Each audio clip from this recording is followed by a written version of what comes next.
Every Sunday, a millionaire visits the grave of the son he believes he lost in an accident.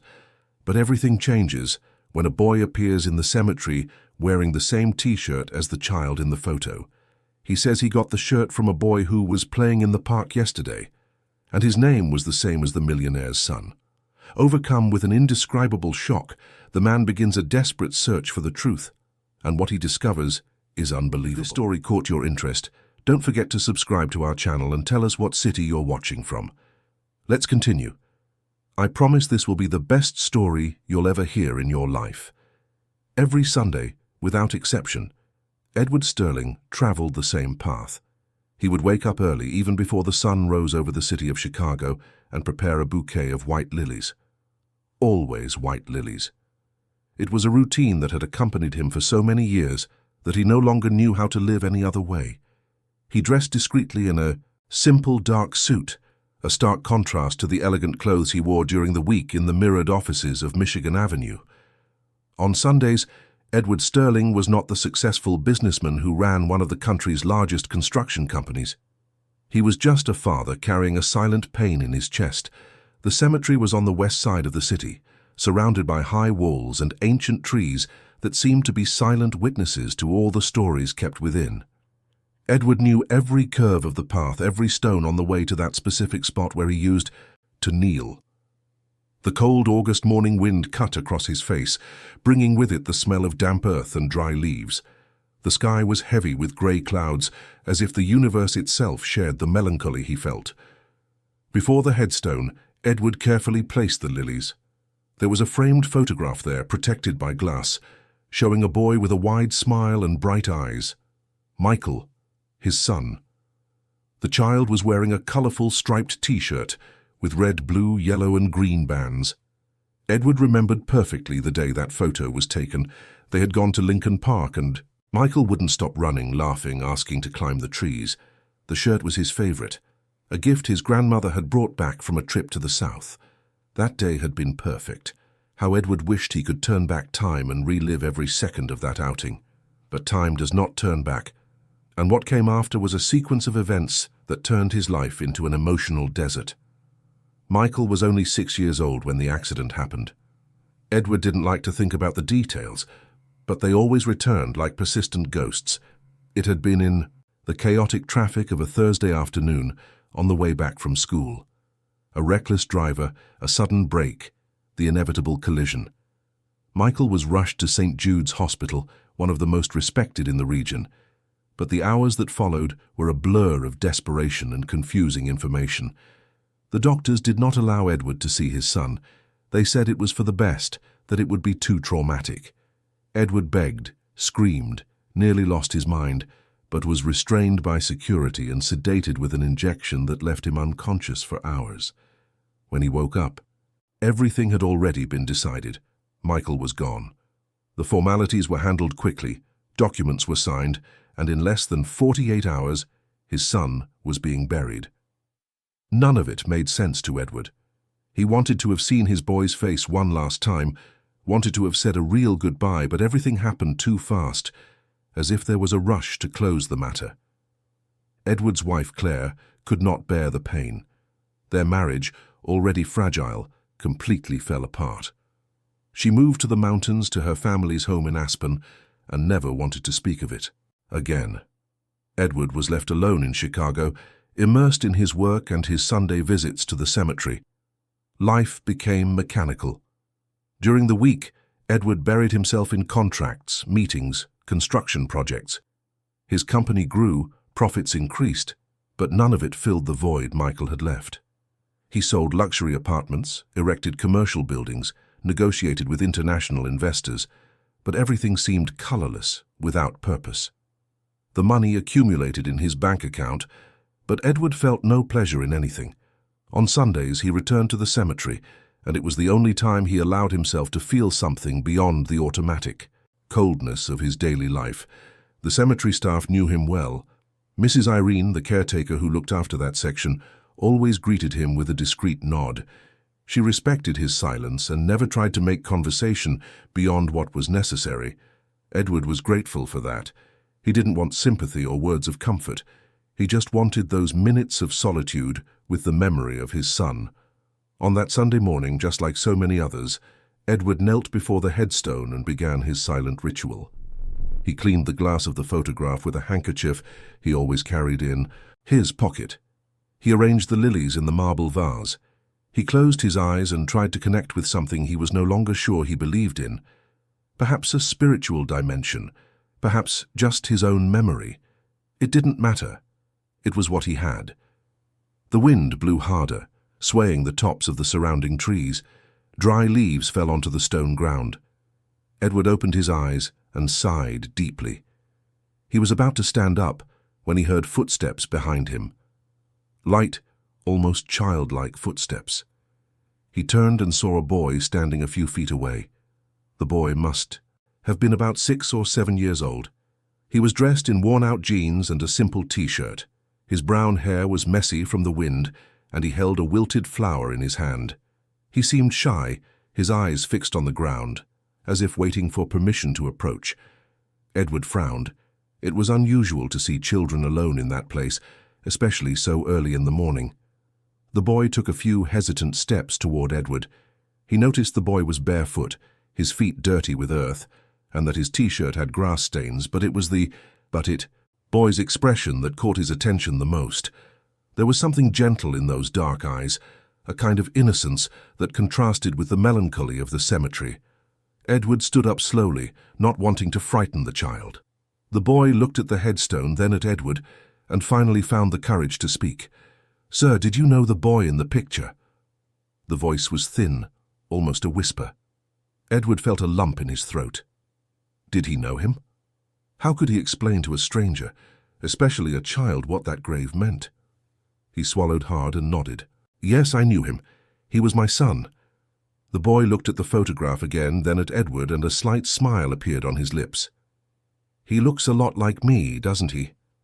Edward didn't understand the observation. He looked at the boy more closely. There was in fact a vague resemblance, the structure of his face perhaps, but it was nothing extraordinary. Children that age often have generic features, difficult to differentiate. Edward didn't know what to say, so he just gave a polite, uncomfortable smile. The boy continued to look at the photo as if fascinated. "I played with him at the park yesterday." The words hit Edward like an electric shock. He froze, his heart began to beat faster. He looked at the boy in disbelief, trying to process what he had just heard. "What did you say?" the boy repeated naturally. "I played with him at the park yesterday afternoon. We played with a ball and he gave me this shirt." At that moment, the boy pointed to the t-shirt he was wearing. Edward looked closer and felt the world crumble beneath his feet. The t-shirt was striped, red, blue, yellow, and green, exactly like the one in the photograph, exactly like the one Michael wore that day in Lincoln Park. Edward felt his legs weaken. He leaned against a nearby tree, trying to regain his balance. His head was spinning. This didn't make sense.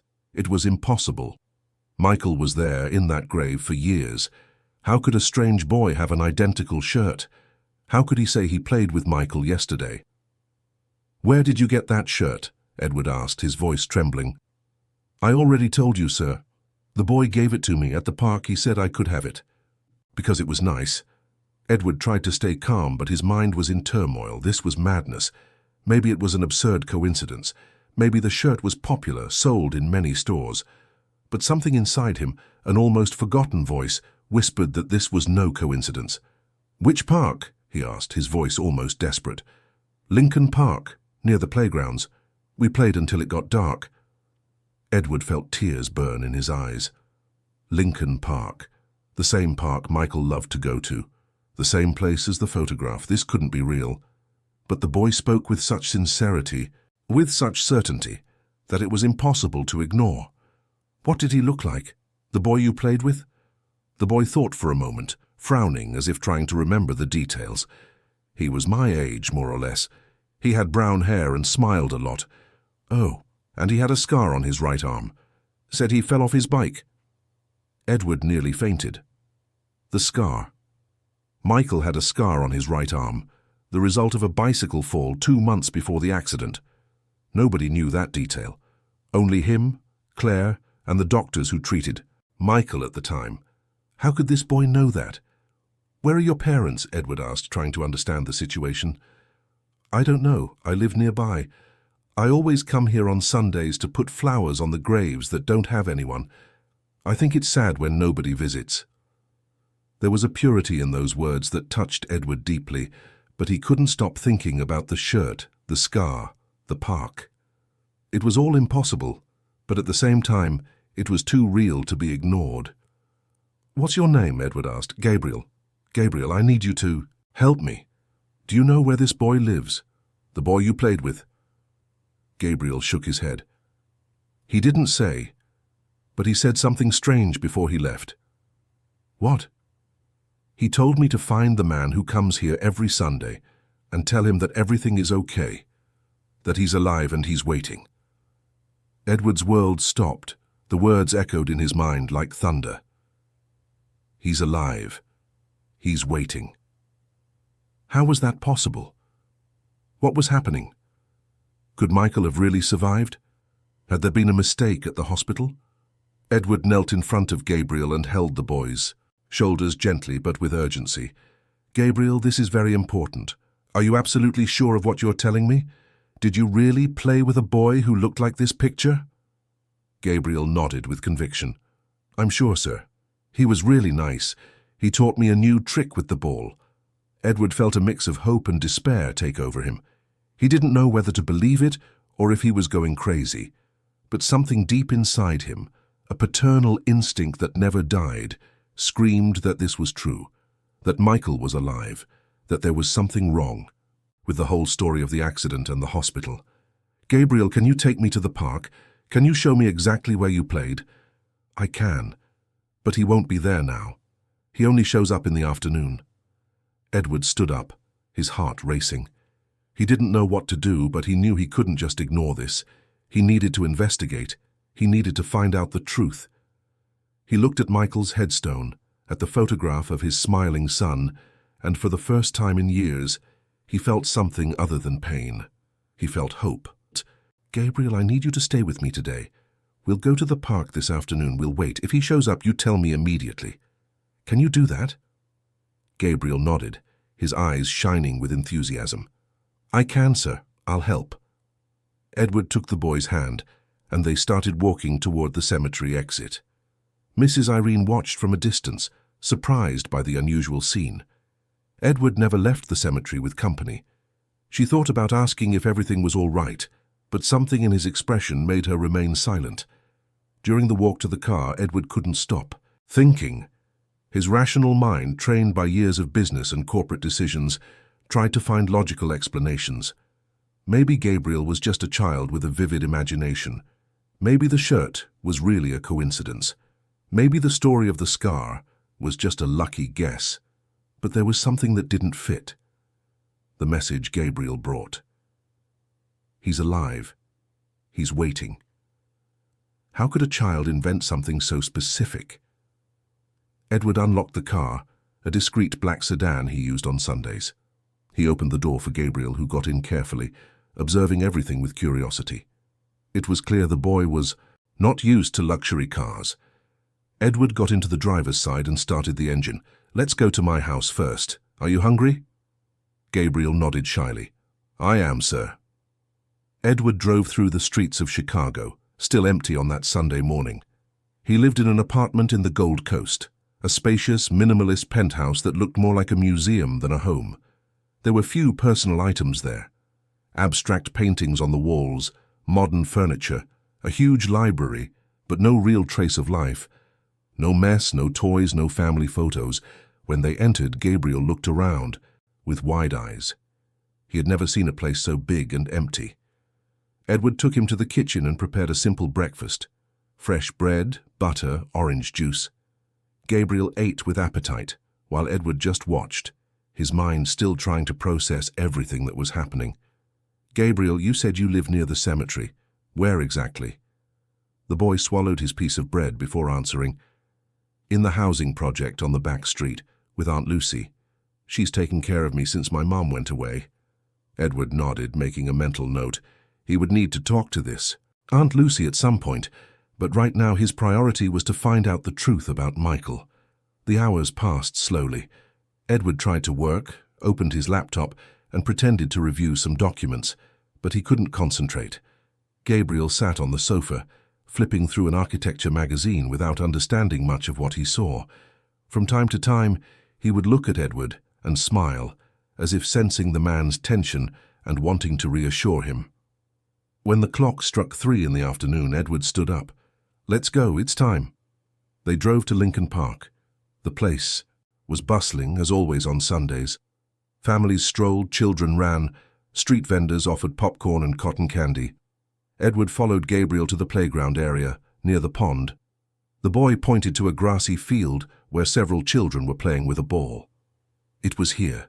We played right there." Edward looked around, hoping to see something, any sign of Michael. But there were only unknown children, distracted parents, the normal buzz of a sunny Sunday. They sat on a nearby bench and waited. An hour passed, then 2. Gabriel started to get restless, standing up from time to time to look in different directions. Edward felt hope slowly turning into disappointment. Maybe it really was just a made-up story. Maybe he had been foolish to believe. As it was getting dark and Edward was about to give up, Gabriel suddenly jumped to his feet. "There, sir, there!" Edward followed the boy's gaze. In the middle of a group of children playing soccer, there was a boy with his back to them, wearing a white t-shirt. Something about his posture, the way he moved, made Edward's heart pound. It was familiar, painfully familiar. The boy kicked the ball and started to run. Edward got up from the bench and took a few steps toward him. Gabriel followed. When they were closer, the boy turned to get the ball that had rolled in their direction. Edward felt the air leave his lungs, the face, the eyes, the smile. It was Michael, or someone who looked so absurdly like him. The boy looked at Gabriel and waved. "Hey, Gabriel, came back to play." Before Edward could react, the boy grabbed the ball and ran back to the field. Edward was paralyzed. The voice, the way he ran. Everything was so similar it hurt. Gabriel looked at Edward, confused by the man's reaction. "That's him, sir. That's the boy I told you about." Edward tried to get closer, but the group of children began to disperse. Parents were calling, night was falling, and in a matter of minutes the field was empty. The boy had disappeared. Edward ran in the direction he had gone, but saw nothing but families walking toward the parking lot. He returned to Gabriel, frustration and confusion visible on his face. "Where did he go? Did you see where he went?" Gabriel shook his head, his eyes welling up with tears. He was frustrated too. "I'm sorry, sir. He disappeared so fast." Edward knelt and placed a hand on the boy's shoulder. "It's not your fault, Gabriel. You've helped me a lot. But now, I need to find out who that boy is and where he lives." That night, Edward couldn't sleep. Lying in bed, staring at the dark ceiling, he replayed every detail of the day. The t-shirt, the scar, the boy's face in the park. Everything pointed to an impossible truth, but one his heart insisted on believing. Michael was alive.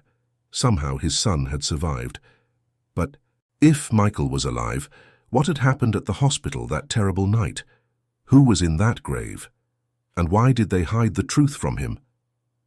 Edward got up and went to his office. He turned on the light and opened a locked drawer where he kept all the documents related to the accident and the burial. Certificates, medical reports, attestations, everything seemed in order, signed by reputable doctors, stamped by competent authorities. But Edward was a businessman.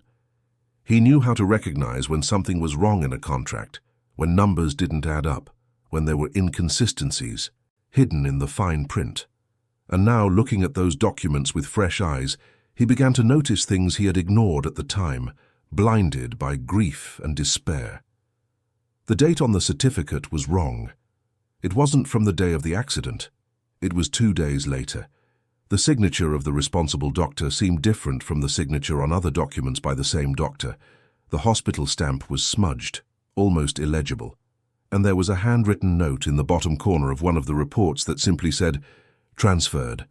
Transferred where? Why? Edward felt adrenaline rush through his veins. There was something deeply wrong with this story, and he was going to find out what it was, no matter how long it took or who tried to stop him. Monday dawned cold and grey in Chicago. Edward woke with the first timid rays of sun piercing through the heavy curtains of his bedroom. He hadn't slept more than 2 or 3 hours, his restless mind revisiting every detail of the encounter in the park. That boy's face was etched in his memory with the clarity of a photograph. It was Michael, or someone so much. Like him, it was impossible. He got out of bed and went straight to his office. The documents were still spread across the desk, exactly where he had left them the night before. He picked up the hospital certificate and examined it again in the daylight. The wrong date, the strange signature, the smudged stamp, and that handwritten word, transferred. Edward knew he had to act. He couldn't just wait for the truth to fall from the sky. He had to go to St. Jude's Hospital, talk to doctors, dig through files if necessary. His experience as a businessman had taught him that valuable information is always hidden in places no one bothers to look. And he was willing to turn over every drawer, every file, every corner of that hospital until he found answers. He put on a dark grey suit, had a quick coffee, and left the apartment before 8 in the morning. St. Jude's Hospital was on the south side, an imposing 10-story building with a glass and metal facade. It was known for serving Chicago's elite, offering state-of-the-art technology and renowned doctors. Edward had chosen that hospital years ago precisely for its impeccable reputation. Now, looking at the building, he felt a mixture of anger and suspicion. He parked the car and entered through the main lobby. The place was busy, as always. Patients waited for appointments, nurses moved about with clipboards, receptionists typed on computers. There was a characteristic hospital smell, a mix of disinfectant and air conditioning. Edward went to the information desk, where a receptionist with her hair tied back and an impeccable uniform greeted him with a professional smile. "Good morning, how can I help you?" Edward took a deep breath, trying to stay calm. "Good morning. I'd like to speak with someone in charge of admission records. I need information about an old case." The receptionist frowned slightly. "Old cases are handled by the medical records department. Do you have a formal request or authorization?" Edward felt the first barrier go up. Of course there would be bureaucracy. But he hadn't come all this way to be stopped by administrative procedures. "I don't have formal authorization yet, but I'm Edward Sterling, the father of a patient who was treated here a few years ago. I urgently need to review some documents related to my son's case." The receptionist typed something into her computer, then looked at Edward with a neutral expression.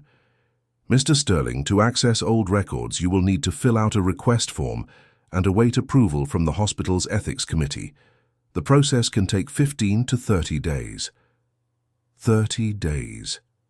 Edward felt frustration rise in his throat.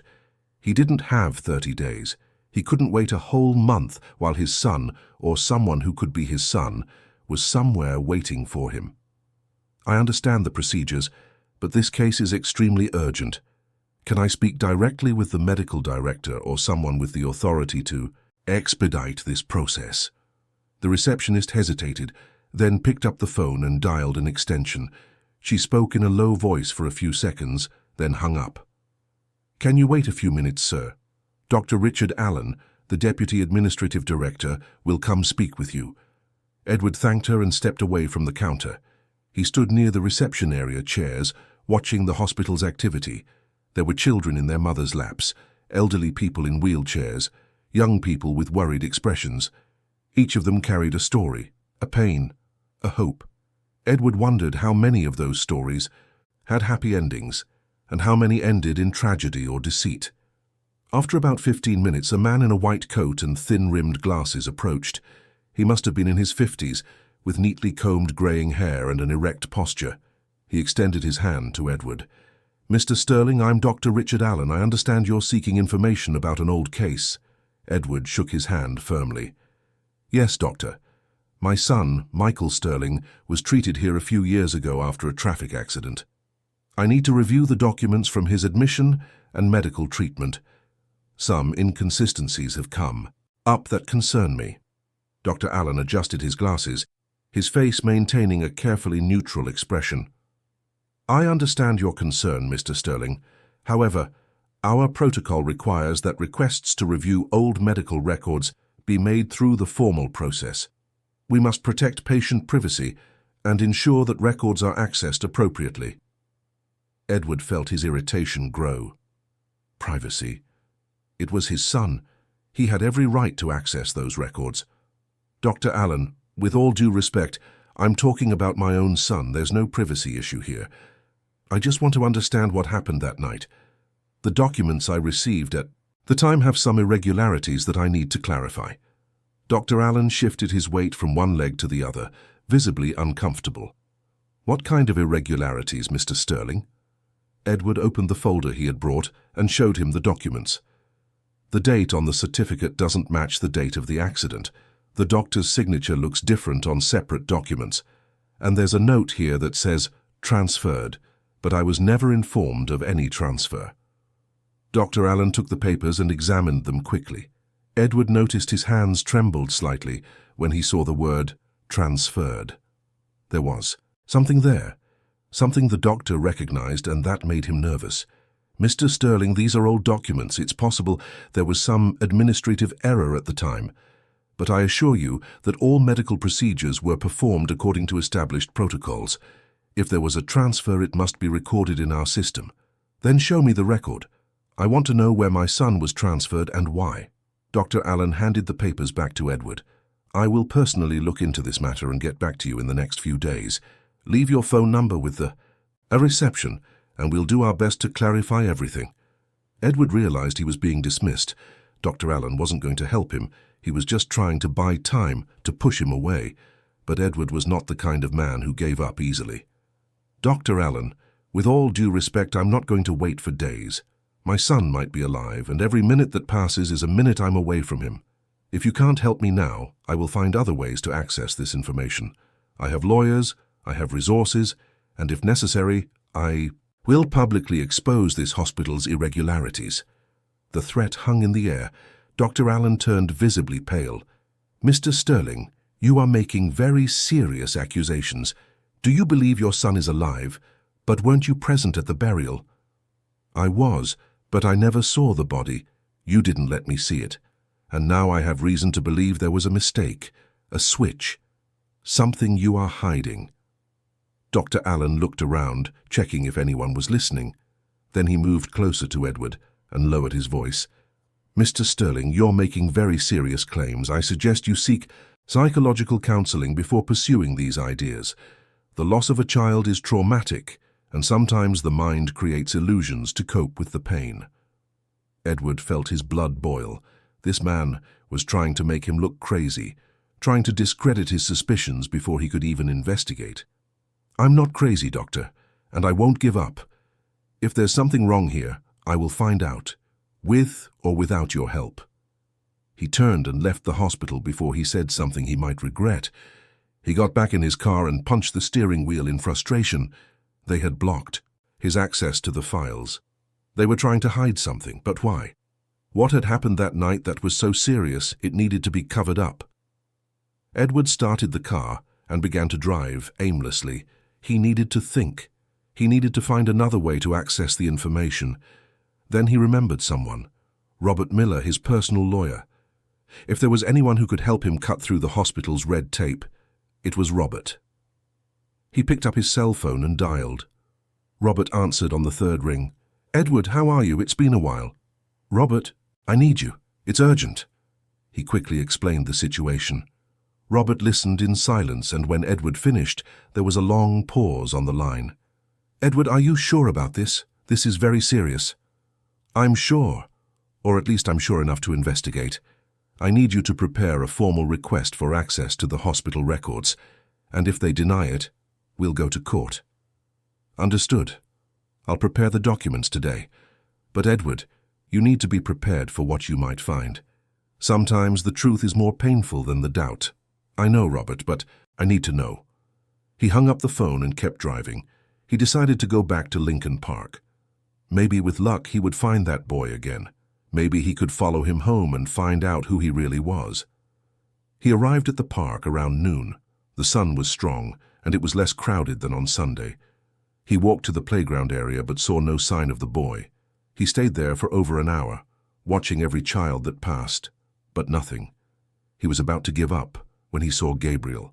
The boy was alone, sitting on a bench near the pond, throwing breadcrumbs to the ducks. Edward approached and sat next to him. "Hi, Gabriel." The boy looked up, surprised and happy to see Edward.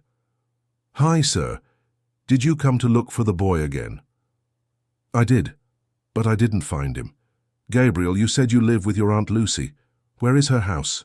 Can I talk to her?" Gabriel became apprehensive. "Aunt Lucy doesn't really like strangers. She's kind of strict." Edward smiled. "I understand, but I promise I won't cause any trouble.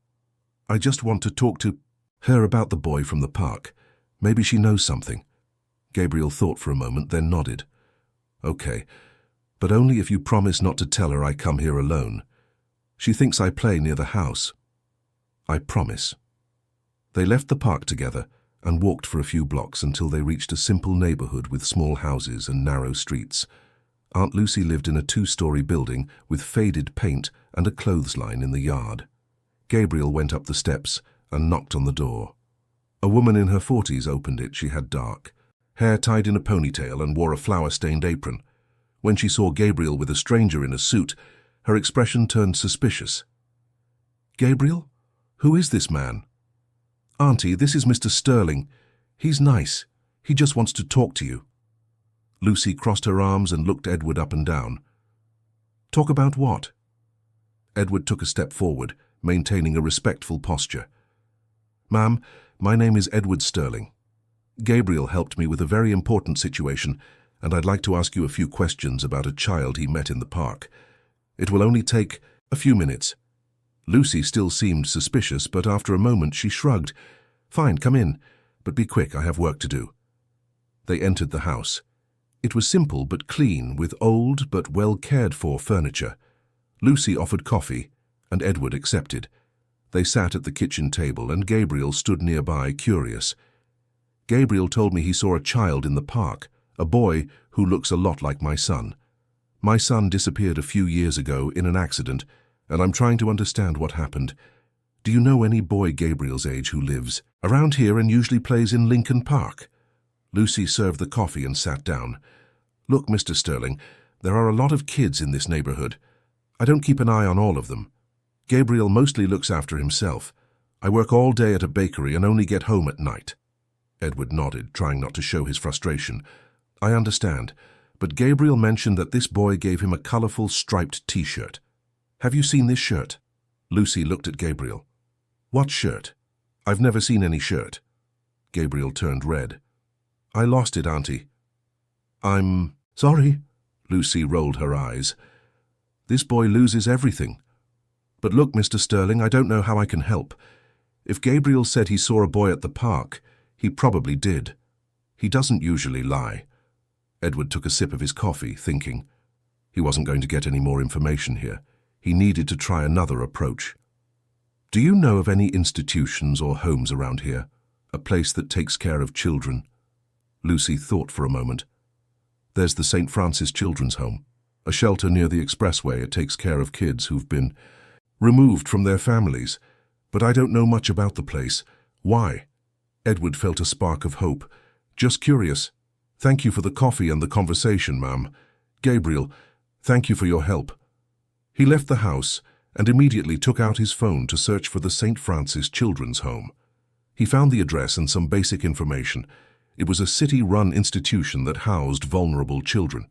It could be something. It could be the place where Michael was transferred. He decided to go there immediately. The home was about a 20-minute drive away. It was a single-story building surrounded by a fence, with a small yard in front where a few children were playing. Edward parked across the street and watched for a few minutes. There were about 10 children in the yard, all between 5 and 12 years old. Boys and girls were running, jumping rope, playing ball. Edward scanned each face, looking for the boy from the park, but he didn't see him. He decided to go in and try to talk to someone. He crossed the street and rang the bell at the gate. A woman in a uniform appeared and looked at him through the bars. "Good afternoon, can I help you?" "Good afternoon, my name is Edward Sterling. I'd like to speak with the director of the home. I'm looking for information about a child." The woman frowned. "Are you a relative of one of the children here?" Edward hesitated. He couldn't just say he was looking for his son who had supposedly died years ago. It would sound crazy. I'm investigating a case related to a child who may have been brought here a few years ago. It's very important. The woman didn't seem convinced. Sir, we cannot give out information about our residents without a court order. It's the institution's policy to protect the children. If you want to conduct a formal investigation, you need to bring documents. More bureaucracy, more barriers. Edward felt frustration rising again, but kept his cool. I understand, but can I at least speak with the director, just to explain the situation? The woman sighed. I'll call the director, but I'm not promising anything. She walked away, leaving Edward at the gate. He took the opportunity to get a better look at the yard. The children seemed well cared for, dressed in simple but clean clothes. A staff member supervised their play, sitting on a bench. Edward noticed a window on the second floor of the building with closed curtains. Something about that window caught his attention, but he couldn't say what. After a few minutes, a woman in her 50s appeared. She had short grey hair and wore glasses hanging from a chain around her neck. She was dressed in formal clothes and carried a clipboard. Mr. Sterling, I'm Beatrice Campbell, Director of the St. Francis Children's Home. How can I help you? Edward took a deep breath. Ms. Campbell, I've come here because I'm looking for a child who may have been brought to this home a few years ago. My son disappeared under strange circumstances, and I have reason to believe he might be here. Beatrice tilted her head, studying Edward carefully. Mr. Sterling, I understand your situation, but we can't just allow people to come in here looking for children. We have strict protocols. If you have a legitimate suspicion, you need to file a case through the proper channels. Edward felt his patience wearing thin. Miss Campbell, my son was 6 years old when he disappeared. He has brown hair, dark eyes, and a scar on his right arm. Please, I just need to know if there's any child here who matches that description. Beatrice remained impassive. Mr. Sterling, I will neither confirm nor deny the presence of any specific child here. If you want to proceed with this investigation, I suggest you seek legal assistance. Now, if you'll excuse me, I have work to do. She turned to leave, but Edward couldn't give up. Please, just one more question. Do you have records of transfers from St. Jude's Hospital, especially cases that arrived about 5 or 6 years ago? Beatrice stopped and looked back, an unreadable expression on her face. Mr. Sterling, it's time for you to leave. If you insist, I'll have to call security. Edward realized he wasn't going to get anywhere there, at least not now. He nodded and walked back to his car. But as he got into the vehicle, he looked one more time at that window on the second floor. This time, he saw the curtain move, as if someone was peeking out. Someone was there, and Edward was determined to find out who. In the days that followed, Edward became an obsessed man. He hired a private investigator, a former police officer named Marcus who had connections in various hospitals and institutions in the city. He asked Robert to expedite all possible legal processes. He spent sleepless nights researching medical errors, patient swaps, similar cases that might give him a clue about what happened to Michael. The company, which had always been his priority, took a back seat. Edward cancelled important meetings, delegated projects to his partners, ignored calls from investors. None of it mattered anymore. Only finding the truth mattered. Only finding Michael mattered. Marcus, the investigator, came back with the first pieces of information after 3 days of work. They sat in Edward's office, papers spread across the desk. Edward, I've got some interesting things. First, St. Jude's Hospital had an internal scandal about 5 years ago, right around the time of your son's accident. There was an internal investigation into irregularities in the emergency department. 3 doctors were dismissed, but the case never went public. Edward leaned forward, his heart racing. What kind of irregularities? Marcus consulted his notes. I couldn't get specific details, but it involved failures in patient registration and possible identity swaps. The hospital management covered it up, offered confidential settlements to some families, and made everyone sign non-disclosure agreements. Identity swaps. Edward felt his blood run cold. It was exactly what he suspected. Did you get the names of the doctors who were dismissed? I did. There's a Dr. Frank Peterson who was the head of the ER at the time. He was forced into early retirement.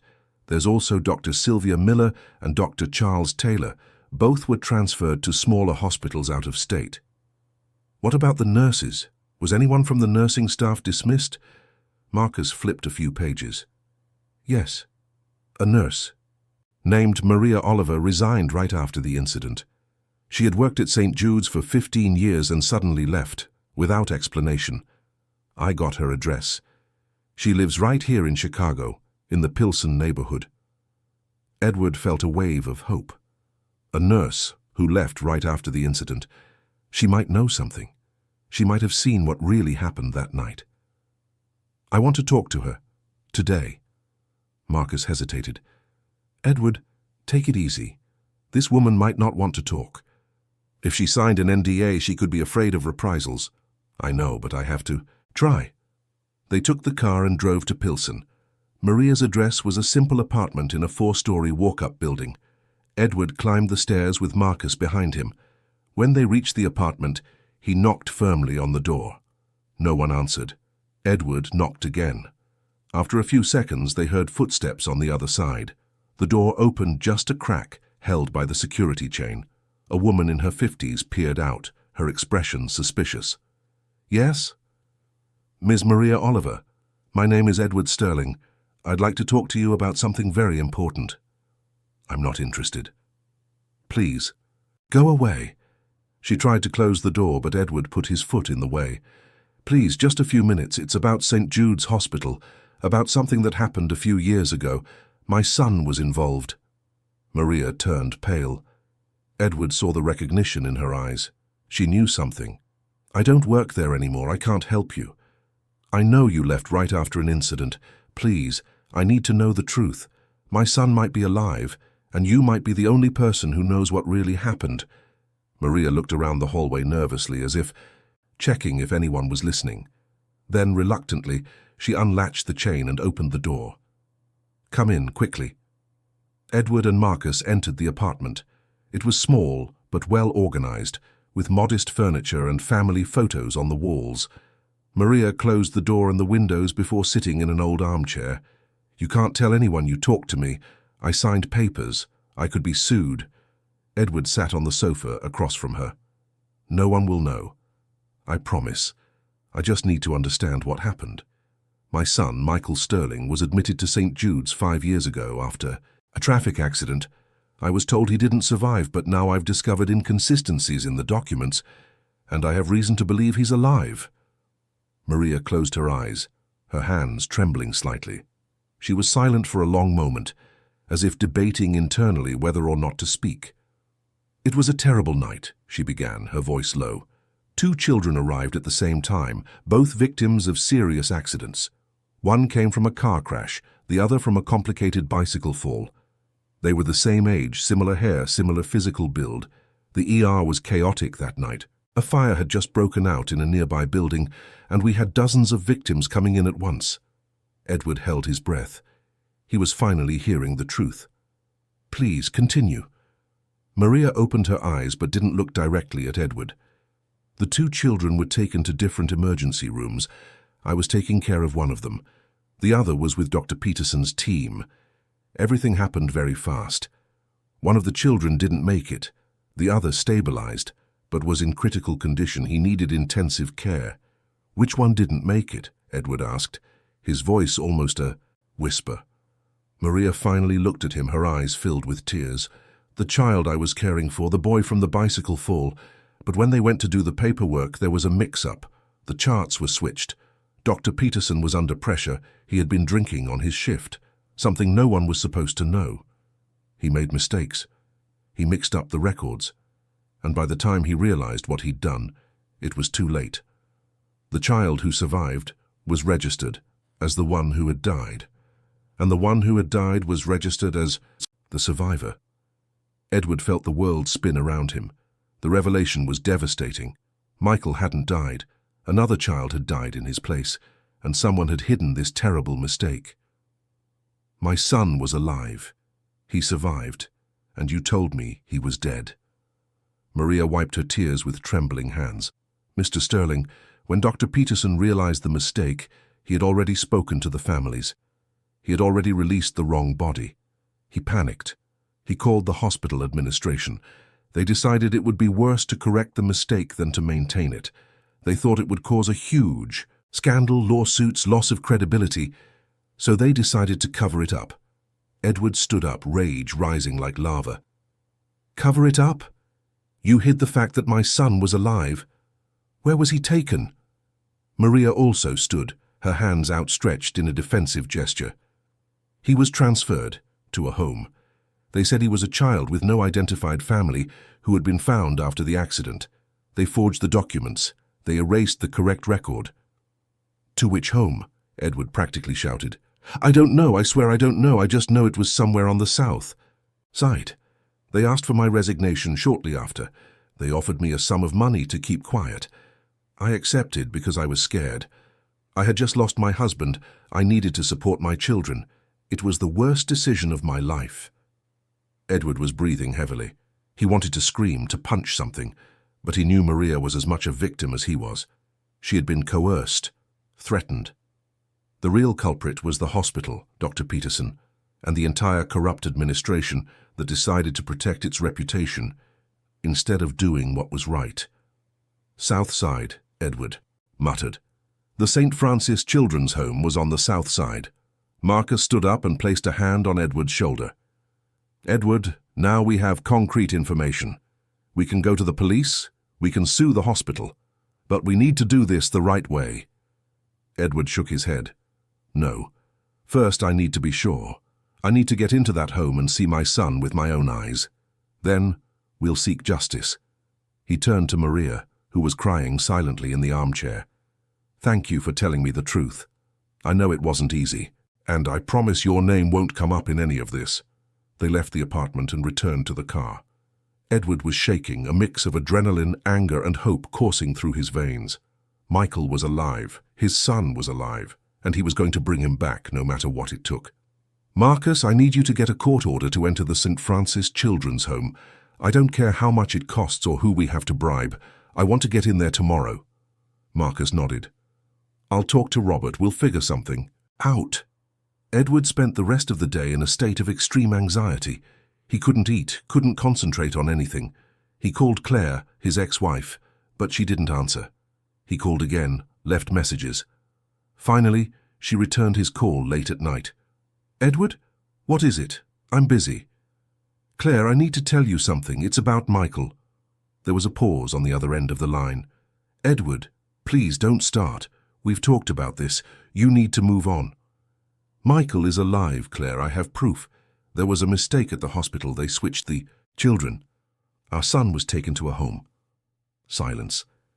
Edward could hear Claire's heavy breathing. You're insane, she finally said. This is crazy. Michael is gone. I was at the funeral. You were at the funeral. We didn't see the body, Claire. We never did. And now I know why. Because it wasn't him.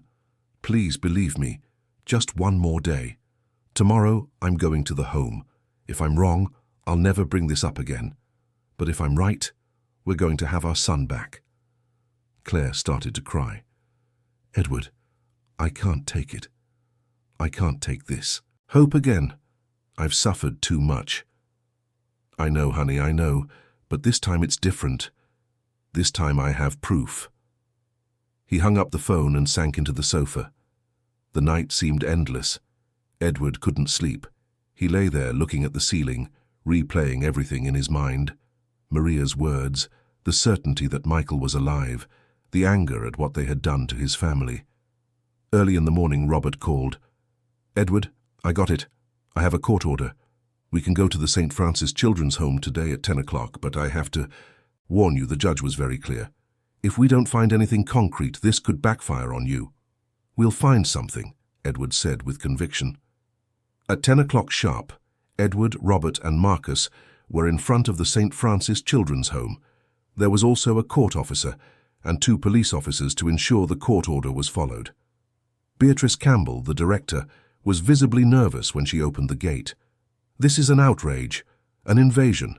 I'm going to sue all of you. Robert showed her the documents. We have legal authorization, Miss Campbell. Mr. Sterling has the right to verify if there is a child in this institution who matches his son's description. If you resist, you will be obstructing justice. Beatrice had no choice. She opened the gate reluctantly and let them in. The children in the yard stopped playing and watched the group with curiosity and a little fear. We want to see all admission records for children from the last 6 years, Robert said, and we want to see all the children currently housed here. Beatrice led them to a small office on the ground floor. She opened a file cabinet and started showing them the records. Edward examined each page carefully. There were dozens of children registered, names, admission dates, histories, but none of them matched Michael. Where is the transfer record from St. Jude's Hospital? Edward asked. Beatrice turned even paler. We don't have any records from St. Jude's. Edward looked at Robert. She's lying. Maria confirmed he was transferred to a home on the south side. It has to be here. The court officer stepped forward. Ms. Campbell, if there are hidden or altered documents, that is a crime. I suggest you cooperate fully. Beatrice sighed, defeated. She opened a locked drawer and pulled out a separate folder. These are the special cases, children who came without complete documentation. Edward took the folder and started flipping through it, and then he saw it, an admission record from 5 years ago. Male child, approximately 6 years old, brown hair, no identification, transferred from St. Jude's Hospital. No name, just a numerical code. It's him. It's Michael. Where is he now? Beatrice hesitated. He's on the 2nd floor. But I must warn you, Mr. Sterling, this child doesn't know who you are. He grew up here. To him, this is the only home he's ever known. Edward didn't wait any longer. He ran up the stairs, followed by Robert and Marcus. Beatrice accompanied them, trying to explain something, but Edward wasn't listening. He reached the 2nd floor, a hallway with several doors. Beatrice pointed to one at the end. He's in there. Edward walked to the door. His heart was beating so hard it felt like it would explode. He put his hand on the doorknob, took a deep breath, and opened it. It was a simple room. A bed, a bookshelf with a few books and toys, a window with curtains. And in the middle of the room, sitting on the floor with a toy car, was a boy. He had slightly messy brown hair and dark eyes focused on the toy. He was wearing a blue t-shirt and jeans. When he heard the door open, the boy looked up. And in that moment, Edward's world stopped. It was Michael. Without a shadow of a doubt. The same eyes, the same face shape, the same curious expression he used to have. Michael, Edward whispered, his voice cracking. The boy tilted his head, confused. Who are you? Edward took a step forward, tears rolling freely down his face. I'm your father. The boy stood up, still holding the toy car. He looked at Beatrice behind Edward, as if seeking confirmation or protection. Then Edward noticed it. The boy's right arm had a scar, the same scar Michael had from his bicycle fall. You have a scar on your arm, Edward said, pointing. You fell off your bike when you were 5. You were trying to ride without training wheels for the first time. The boy looked at his own arm, surprised. How do you know that? Because I was there. I took you to the hospital. I held your hand while they stitched up the cut, and I told you that you were the bravest boy in the world. The boy was silent, processing those words. There was something in his eyes, a spark of recognition, as if some old memory was trying to surface. Edward knelt to be at the boy's level. Your name isn't some code. Your name is Michael, Michael Sterling, and you weren't alone. You have a family. You have a father who never stopped looking for you. The boy took a hesitant step toward Edward, then another, and suddenly, as if a dam had broken, he ran and threw himself into Edward's arms, letting the toy car fall to the floor. Dad, he whispered, his voice muffled against Edward's shoulder. Edward hugged him tightly, feeling the small body trembling against his. He cried as he had never cried in his life. He cried for the pain of the lost years, for the injustice, for the cruelty of what had been done to them. But he also cried with relief, with happiness, with gratitude for finally having his son back. Robert watched from the doorway, his own eyes misty. Marcus turned away to discreetly wipe his face. Even Beatrice seemed shaken, realizing the magnitude of what had happened there. "I'm taking you home," Edward whispered in Michael's ear. "We're going to be together again. I promise." The days following the reunion were a roller coaster of emotions. Edward took Michael home that very afternoon with temporary court authorization while the legal procedures were sorted out. Robert worked tirelessly to ensure no bureaucratic obstacle kept father and son apart. After all, DNA tests would soon confirm what Edward's heart had known with absolute certainty from the moment he saw that boy. In the Holmes room, Michael entered Edward's apartment with a mixture of curiosity and apprehension. Everything was so different from the simple environment of the St. Francis Children's Home. The high ceilings, the modern furniture, the almost reverent silence of the place.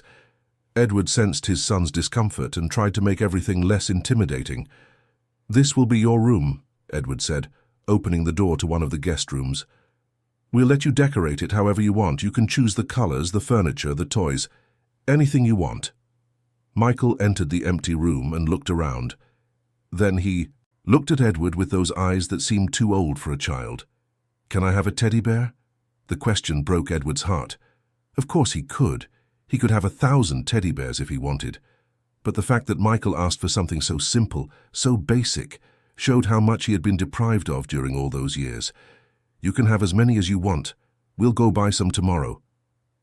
That first night together, Edward prepared a simple dinner. Pasta with tomato sauce, Michael's favorite dish when he was little.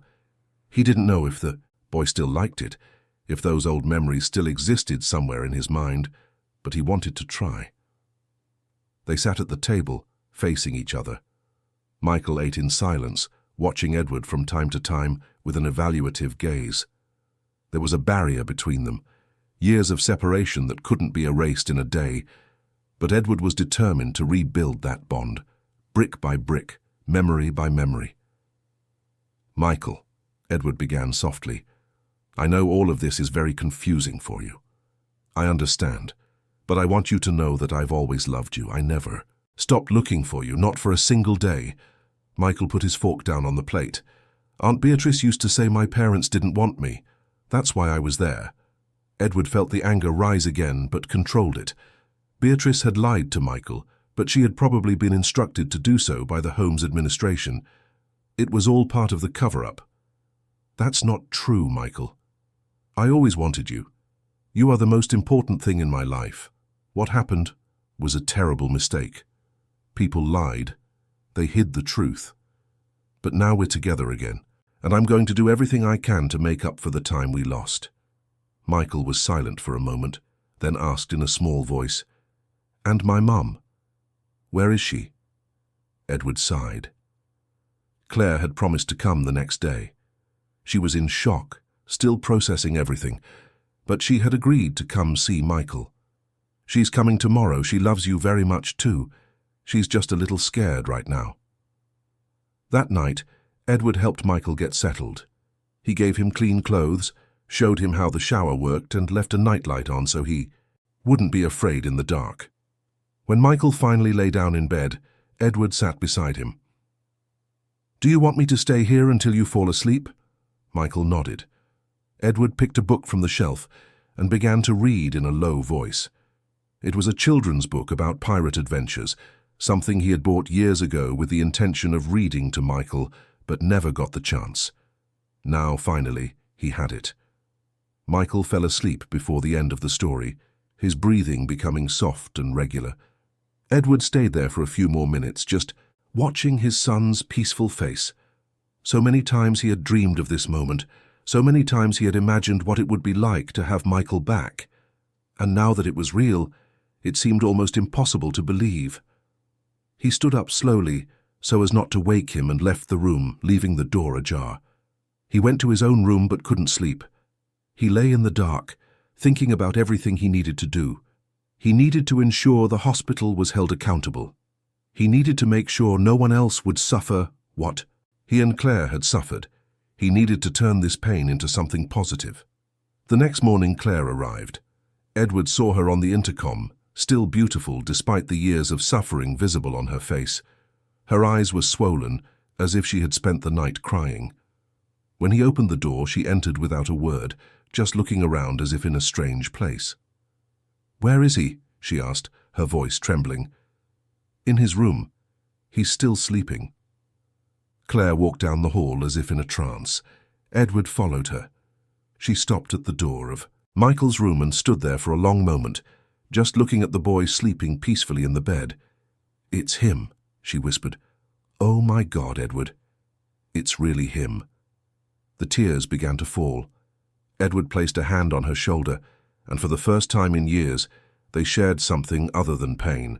They shared joy, relief, gratitude. Michael woke up shortly after. When he saw Claire standing in the doorway, he became shy.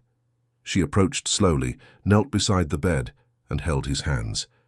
"Michael, it's me, your mum. You were so little when they took you from us, but I never forgot you, not for a second." Michael looked at her carefully, as if trying to find something familiar in that face. And then, unexpectedly, he touched her hair. "You smell nice, like flowers." Claire laughed through her tears. It was a shampoo she always used, the same one she used when Michael was little. Perhaps some deep memory had been awakened in him. They spent the day together, the three of them. They talked, ate together, watched cartoons that Michael liked. Claire told stories from when Michael was a baby, and Edward showed old photos. Michael listened with interest, but there was still a distance, an understandable strangeness. He had lived 5 years without them. It wouldn't be easy to reclaim that time. But Edward was willing to be patient. He had the rest of his life to rebuild this relationship. Meanwhile, Robert worked on the legal side. The DNA tests confirmed that Michael was Edward and Claire's son, eliminating any remaining doubt. With this proof, they filed a lawsuit against St. Jude's Hospital, demanding not only financial compensation, but also a public expose of everything that had happened. The story leaked to the press. In a few days, it was in every newspaper, on every television channel. The case of the businessman who discovered his son was alive after years of believing he had died. The hospital's negligence, the cover-up, the destroyed lives. Public opinion was outraged. Protests formed in front of St. Jude's Hospital. Families of other patients began to question if they too had been victims of covered-up medical errors. The pressure was so great that the district attorney's office opened a full investigation. Dr. Frank Peterson, the doctor responsible for the original mistake, was called to testify. He appeared on television, visibly aged and broken, admitting his guilt. He explained how the error happened, how pressure and alcohol had clouded his judgment, how the hospital administration had forced him to remain silent. Beatrice Campbell, the director of the St. Francis Children's Home, was also investigated. It was revealed that she knew from the beginning that Michael had a family, but was instructed by the hospital's lawyers to keep it a secret. She lost her position and faced charges of complicity. St. Jude's Hospital tried to defend itself, hiring the best lawyers, but the evidence was overwhelming. The altered documents, the testimonies, from Maria and other employees who finally found the courage to speak, all pointed to a corrupt system that valued reputation over human lives. It took months, but finally, there was a trial. Edward was there, sitting in the front row next to Claire and Robert. Michael stayed home with a nanny as Edward didn't want to expose him to that environment. But Edward wanted to be present. He wanted to look into the eyes of every person who had stolen 5 years of his life and his son's life. The verdict was unanimous. The hospital was found guilty of gross negligence, forgery of documents, and obstruction of justice. They were ordered to pay a substantial settlement to Edward and Claire, and were required to implement new protocols to prevent future errors. Several executives were dismissed, and the hospital lost its license to operate for 6 months while it underwent a complete restructuring. But for Edward, the money didn't matter. What mattered was that the truth had come out, that other families would be spared that suffering, that Michael now knew he had been loved all along. Over time, life began to normalize. Michael adapted to his new reality. He started calling Edward Dad more naturally, though there were still moments of hesitation, of strangeness. Claire visited regularly, and slowly they began to rebuild their relationship as a family. even if it was different from before. Edward made an important decision. He sold his stake in the construction company and used part of the settlement money to create a foundation, the Michael Foundation, dedicated to helping families of missing children. They offered legal support, private investigators, psychological therapy, all free of charge. Edward wanted his pain to transform into something that could help others. The foundation operated from a small but efficient office in downtown Chicago. Edward spent his days there, working on cases, talking to desperate families, organizing searches. It was difficult, emotionally draining work, but also deeply rewarding.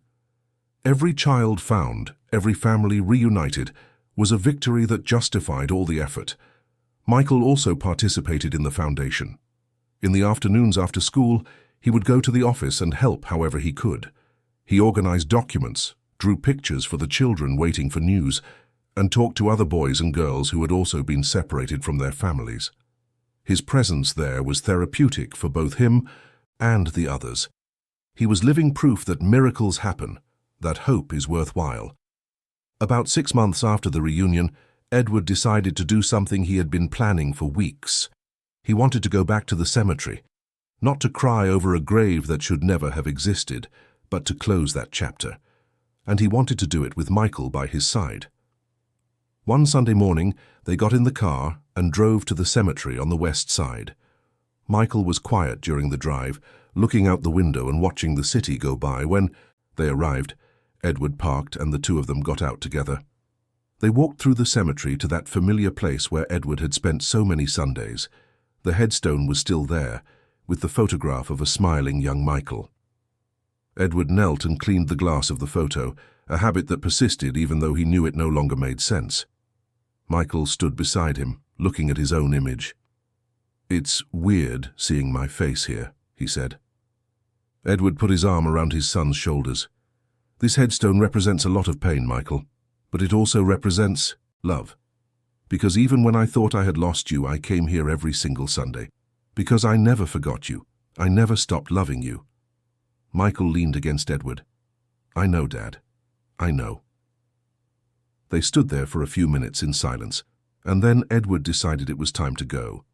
He was getting up when he heard a familiar voice behind him. "Mr. Sterling." He turned and saw Gabriel, the boy who had started it all with his story in the park. Gabriel was running toward them with a huge smile on his face, followed by a woman Edward assumed was Aunt Lucy. Gabriel stopped in front of them, breathless from running. "Sir, you found him, the boy from the park. He's okay." Edward smiled and placed a hand on Gabriel's head.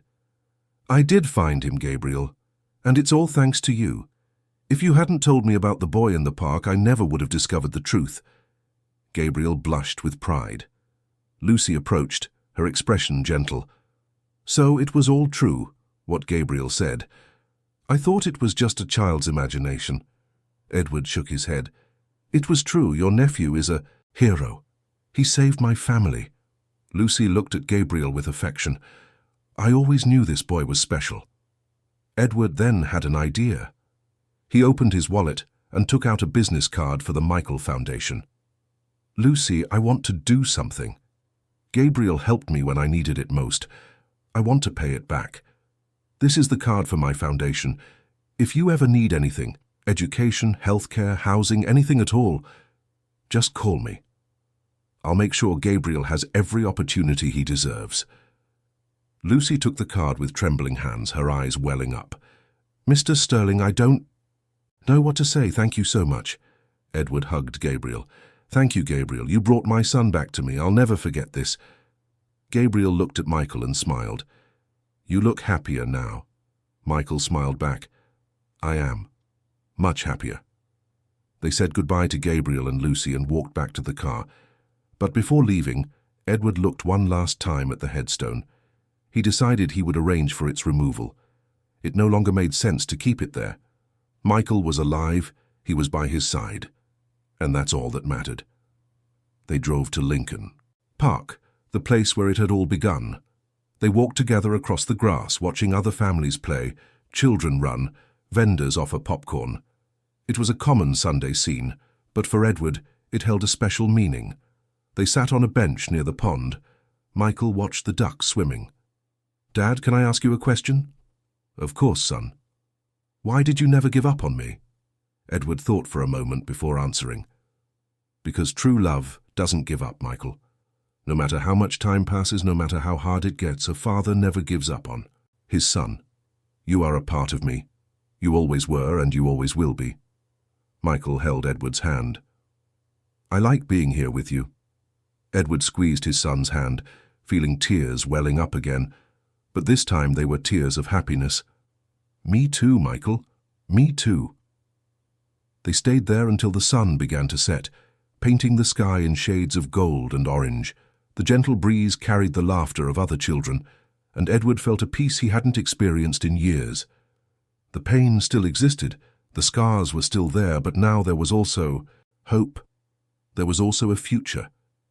As they walked back to the car, Edward thought about everything that had happened, the pain of loss, the obsession for the truth, the barriers he had to break down, the lies he had to unmask, and finally, the reunion that changed everything. Life had taken 5 years of his time with Michael, 5 years that could never be recovered.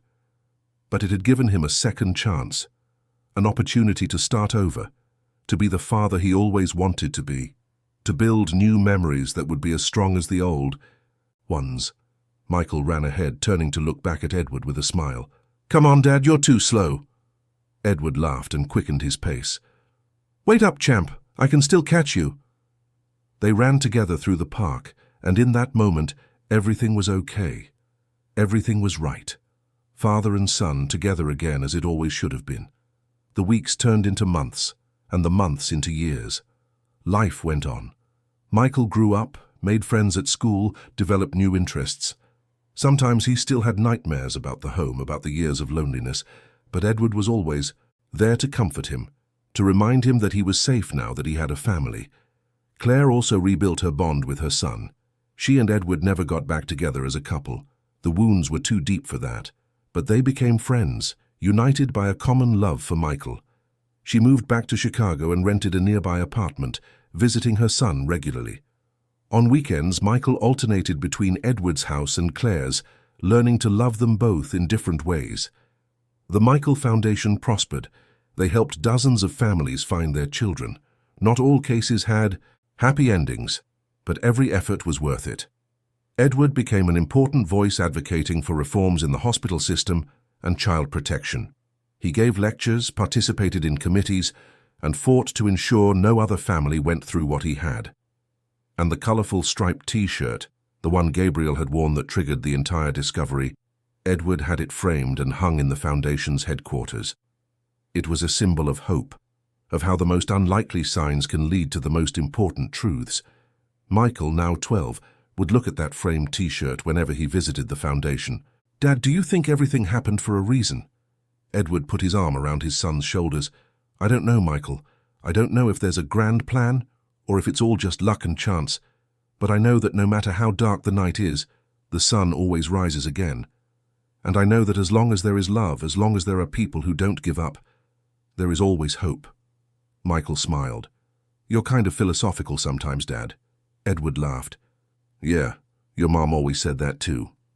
They left the Foundation together, side by side, walking through the streets of Chicago as the sun set once more. Father and son, separated by lies, reunited by truth. A story of pain that transformed into redemption, of despair that blossomed into hope. And as they walked, Edward thought that maybe, just maybe, the best stories are the ones that teach us that we should never give up. That love is stronger than any lie. That the truth, no matter how hidden, always finds a way to the light.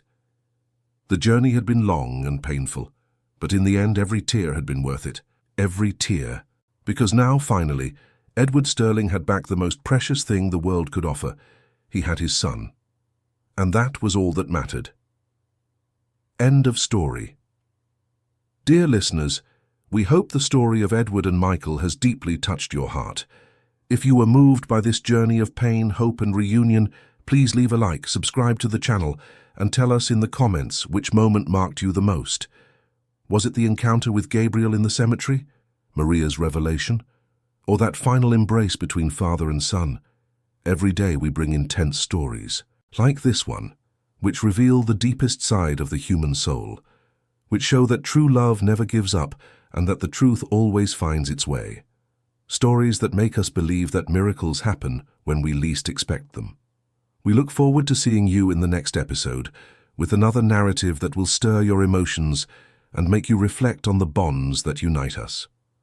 Until then, always remember, never lose hope, because love is capable of moving mountains and crossing any distance. A warm hug, and until the next story, and until the next.